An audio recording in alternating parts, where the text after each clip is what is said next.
kedua ke kaberes dah. Pada kampung Thabar itu. Berarti ingat rumah-rumah benar. Dan narita.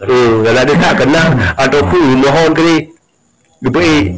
Hana tua makanya lupa kan anak pukki ya. Anak beli kecil-kecil hari. Insyaallah. Anak beli kecil ya, lihat mai kecil-kecil sama tayang. Yo lagi yang mentong.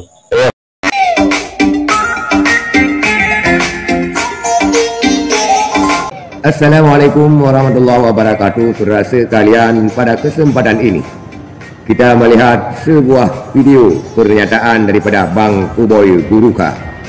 Pernyataan yang terkesan biasa-biasa saja tetapi penuh dengan makna. Bang Kuboy Guruka mengkritisi keadaan masyarakat miskin di Aceh dan berulang kali dalam videonya mengatakan bahwa banyak sekali rumah-rumah yang tidak layak huni, baik rumah mantan kombatan dan juga masyarakat khususnya di Aceh. Saudara sekalian, pada kesempatan ini Bang Kuboy Guruka mengomentari sebuah rumah warga Aceh Utara khususnya di Kecamatan Sawah. Dan kita lihat Bang Kuboy Guruka ini mereaksi bagaimana kinerja pemimpin terutama Gusi yang sekarang ini banyak dana-dana kampung yang bisa dialokasikan untuk membangun rumah duafa, tetapi tidak terlaksana sebagaimana semestinya.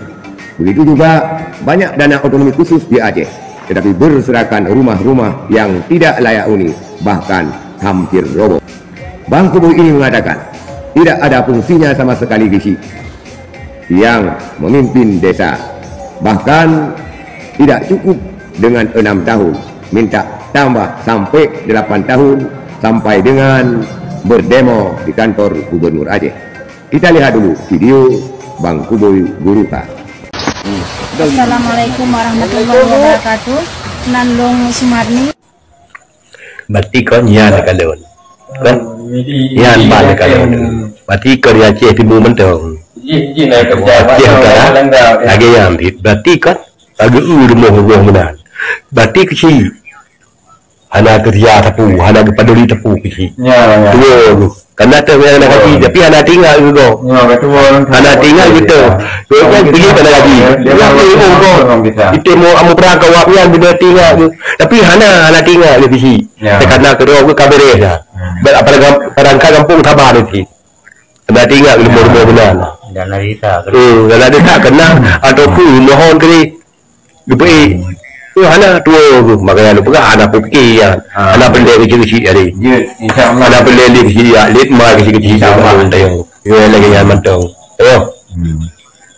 Sebuah pesan moral yang disampaikan oleh Bang Kuboy Guruka terhadap pemimpin-pemimpin yang ada di Aceh, baik selevel kecil dan juga level ke atasnya, yaitu pemerintah kabupaten kota dan juga pemerintah provinsi Aceh. Banyak dana otonomi khusus, banyak dana desa, tetapi rumah-rumah rakyat miskin berserakan yang tidak layak huni, bahkan hampir rubuh.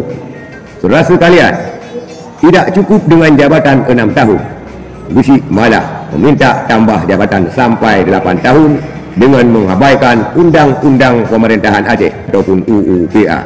Itulah saudara sekalian, semoga pemimpin-pemimpin cepat tanggap dalam rangka membangun rumah-rumah duafa yang ada di Aceh. Sekian, terima kasih. Assalamualaikum warahmatullahi wabarakatuh.